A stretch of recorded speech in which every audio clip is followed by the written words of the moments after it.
ئەکرەم ساڵح بەرپرسی لقی 22 پارتی لە گەرمیان لەگەڵمانە بێت بۆ ئەوەی کە باس لە ئەو کۆدەنگیە بکەین کە ئێستا لە ناوخۆی هەرێمی کوردستان هەیە و دەبینین کە هاوڵاتیان هەرێمی کوردستان بە شێوەیەکی سەرتاسەری لە شارەکان و شارۆچکەکانی هەرێمی کوردستان دژ بەو هێرشانی کە دەکرێتە سەر هەرێمی کوردستان بەردەوامن. ئەم کۆدەنگیە تا چەندە کاریگەری دەبێت و ئایا دەبێ هەرێمی کوردستان چی بکات یاخود بەرامبەر بەو هێرشانی کە دەکرێتە سەر هەرێمی کوردستان عێراق دەبێت چی بکات؟ هەموو ئەمانە کۆمەڵە پرسیارن لە ئەکرەم ساڵح بەرپرسی لقی 22 پارتی لە گەرمیان دەیان کەم. ئەم کاتتان باش بەڕێز ئەکرەم. پێش هەموو شتێک بابزانین کە ئەم کۆدەنگیەی کە کورد هەم لە ناوخۆی هەرێمی کوردستان هەیەی و هەم جگە لەوە لە تاراوگە دەبینین لە وڵاتان دەچنە بەردەمی بارەگای نەتەوە یەکگرتوەکان یاخود دەچنە بەردەمی قونسوڵخانەکانی ئێران و ناڕزاتی دەردەبڕن. ئەمە تا چەند دوا دەکات کە حکوومەتی عێراق هەڵوێستی باشتر بنوێنێت یا هەڵوێست بنوێنێت یاخود لە ڕووی نێودەوڵەتیەوە کاریگەری هەیە؟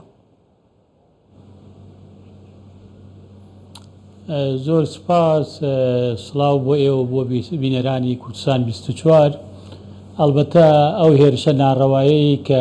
سوپای پاسدارانی کۆماری ئیسلامی ئێران کردیە سەر هەولێری پایتەختی هەرێمی کوردستان غەدرێکی گەورە بوو لە خەڵکی کوردستانی کرد، چونکە هەموو ئەو وتن و چاواشەکاریانەی کە لە ڕاگەیاندنەکانەوە بڵاوی کردەوە بە بەڵکەت دەرکەوت کە هیچ بنەمایەکی نییە جگە لە ئامانجێکی سیاسی نادیار، چونکە هەرێمی کوردستان هیچ هەڕەشە نییە بۆ سەر هیچ وڵاتێکی ناوچەکە بە تایبەتی بۆ دراوسەکانی، بەڵکو هەرێمی کوردستان لە ماوەی ڕابردوو فاکتەری سەقامگیری و ئارامی ناوچەکە بووە و سنوورەکانی هەرێمی هەرگیز لە سنوورەکانی هەرێمی کوردستانەوە کێشە بۆ کۆماری ئیسلامی ئێران دروست نەکراوە. بۆیە کە خەڵکی کوردستان بەگشتی و جیهان و کۆمەلگای نێودەوڵەتیش دەرک بەوە ئەکەن کە ئەمە غەدرێکە لە خەڵکی کوردستان دەکرێ و بەهانەکانی ئێران هیچ بنەمایەکی نییە، بۆیە خرۆشانێکی جەماوەری هەست پێ ئەکرێ لە شار و شارۆچکەکانی کوردستان و لە کوردانی دەرەوە لە تەراوگە و خۆشبەختانە ئەو لیژنانەیش کە لەلایەن حکوومەتی عێراق لەلایەن پەرلەمانی عێراق سەردانی هەولێریان کردووە، شوێنی ڕووداوەکەیان بە چاوی خۆیان بینیوە، زۆر بە ڕاشکاوی ئەوەیان وتووە وەزانیویانە کە ئەو تۆمەتانەی کە کۆماری ئیسلامی ئەیکا هیچ بنەمایەکی نییە. بۆیە ئەم جارە لە جارەکانی پێشوو ئەتوانین بڵێن حکوومەتی عێراق هەڵوێستی ڕوونتری هەبوو لە بەرامبەر دەستدرێژیەکانی کۆماری ئیسلامی و سکاڵاکردن لە نەتەوە یەکگرتووەکان و بەدەنگەوە هاتنی وڵاتان پشگیریەکی ڕوونە بۆ هەرێمی کوردستان و سەردەنشتکردن و ئیدانەکردنێکی ڕەوای ئەو دەستدرێژیانەیە کە سوپای پاسدارانی کۆماری ئیسلامی ئێران کرد ئەم جارە و جارەکانی پێشوش کردویانتە سەر هەرێمی کوردستان. باشە، کەواتە ئەتوانین بڵێین جیاوازی ئەم هێرشە لەگەڵ هێرشەکانی دیکە چی بووە؟ ئەکرێ بڵێن کۆماری ئیسلامی ئێران لەم هێرشانەی بۆ سەر هەرێمی کوردستان ئامانجی سیاسی هەیە و بۆیە بەردەوام بە دوای بەهانە ئەگەڕێ بۆ ئەوەی کە پێگەی هەرێمی کوردستان لاواز بکرا و هەموو ئەو کێشانەی کە ڕوبەڕووی هەرێمی کوردستانە بێتەوە تەنانەت لە بەغداویش بەشێکی کاریگەری کۆماری ئیسلامی ئێرانە، چونکە ئەوان پێیان هەزم ناکرێ یا قبول ناکرێ هەرێمی کوردستان بەم پێشکەوتنە بەرەو پێشکەوتن و ئاوەدانی و گەشەکردن بڕوا و جۆرێک لێکدانەوەی هەڵەیان هەیە بەوەی کە گەشەکردنی هەرێمی کوردستان کاریگەری لەسەر وڵاتی ئەوان یا لەسەر پارچەکانی ترە بێ. لە ڕاستیە هەرێمی کوردستان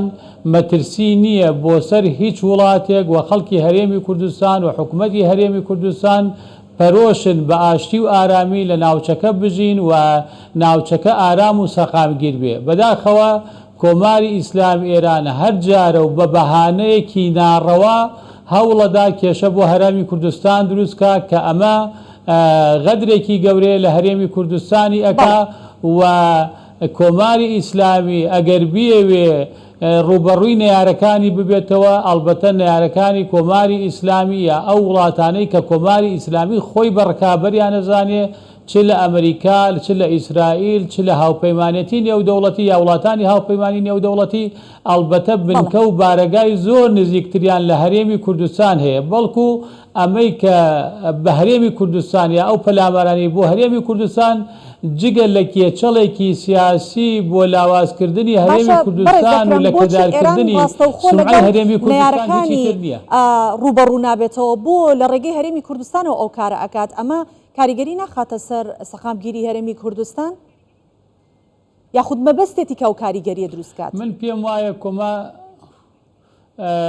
من پێم وایە کۆماری ئیسلامی ئێران جورئەتی ئەوە ناکا ڕوبەڕووی نەیارەکانی ببنەوە کە خاوەنی هێزن پێی وایە هەرێمی کوردستان بەهۆی هەژمونی لەسەر عێراق و بەهۆی ئەوەی هەرێمی کوردستان وەکەڵێ هەرێمێکە دەوڵەت نییە و خاوەنی تەکنەلۆژیا و هێزی سەربازی گەورە نییە ئەمە بە دەرفەت ئەزانێ بۆ ئەوەی خەڵک کێشەکانی ناوخۆی خۆی هەناردەی دەرەوە بکاوە بە خەڵکی خۆیان بڵێ کە ئێمە ڕوبەڕووی نەیارەکانمانە بنۆ لە کاتێکە هەموو دنیا ئەزانێ هەرێمی کوردستان مەترسی نییە بۆ سەر هیچ وڵاتێک و هیچ بنکەیەکی موسادی ئیسرائیلی لە هەرێمی کوردستان نییە ئەوانەی کە کۆماری ئیسلامی بەکاری دێنێت جگە لە چەواشەکاری و جگە لەوەی کە خەڵک فری و بدا بۆ ئەوەی ئامانجە سیاسیەکانی خۆی بپێکێ هیچ شتێکی تر نییە ئەگەرنا کۆماری ئیسلامی سنوورێکی درێژی لە هەرێمی کوردستان هەیە و مێژوویەکی درێژی لە پەیوەندی لەگەڵ هەرێمی کوردستان هەیە و لە ڕۆژگارێکیش دۆستایەتی باشە هاوکاری خەڵکی کوردستانی کردووە بەڵام ئەم بارودۆخەی ئێستا بە پێی بەهۆی گۆڕانی هاوکێشەی سیاسی لە ناوچەکە وای کردووە هەرێمی کوردستان کۆماری ئیسلامی ئێران ئێستا هەرێمی کوردستان بە خاڵێکی لاواز بزانێ بۆ ئەوەی خۆی یان ئەجینداکانی خۆی جێبەجێ بکاوە لێرەوە کێشەکانی خۆی هەناردەی دەرەوە بکە بەڕاستی ئەمە من پێم وایە لەم بۆچوونەدا سەرکەوتوو نەبووە چونکە ئەم جارە و جارەکانی پێشویش بۆ هەموو لایەک ڕوون بووەوە ئەوەی کۆماری ئیسلامی ئێڵێ جگە لە بەهانە و چەواشەکاری هیچ بنەمایەکی ڕاستی نییە. باشە بابینە سەر خۆپشاندانەکان کە ئەوەی لە کەلار دەکرێت و لە شێخان دەکرێت با زیاتر باسی کەلار بکەین لە گەرمیان ئێستا دەبینی خۆپشاندانەکانەوە نییە کە هەر ئەوە نییە کە لە ناو با بڵین پایتەخت بێت و لە شارەکانی نزیک پایتەخت بێت پەلی کێشا بەرە و شارە سنووریەکانیش و شارۆچکەکانی سەر سنوور ئەمە تا چەندە گرنگاوە ئەمڕۆ بە تایبەتی خەڵکی کەلار چۆن هەڵوێستی خۆیان دەردەبڕن پێش هەموو شتێک ئێمە وەکو کورد ئەبێ هەمیشە ئەو ڕاستیە بزانین کە لە مێژەوە باجی ململانەیەکی هەرەمایەتی ئەدەین و زیانی زۆرمان پێگەیشتووە و زۆر جار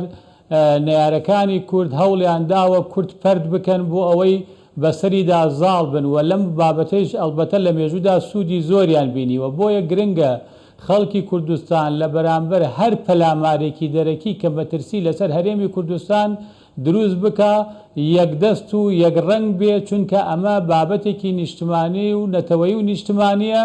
و لەم بابەتە خەڵکی کوردستان زۆر بە ڕوونی و ئاشکرایی ئەزانن ئەوەی کۆماری ئیسلامی ئەیکە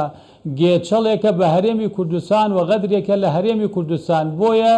جۆرێک لە یەکدەنگی و کۆتەنگی لە هەموو شار و شارۆچکەکانی کوردستان هەیە و ئەمڕۆ لە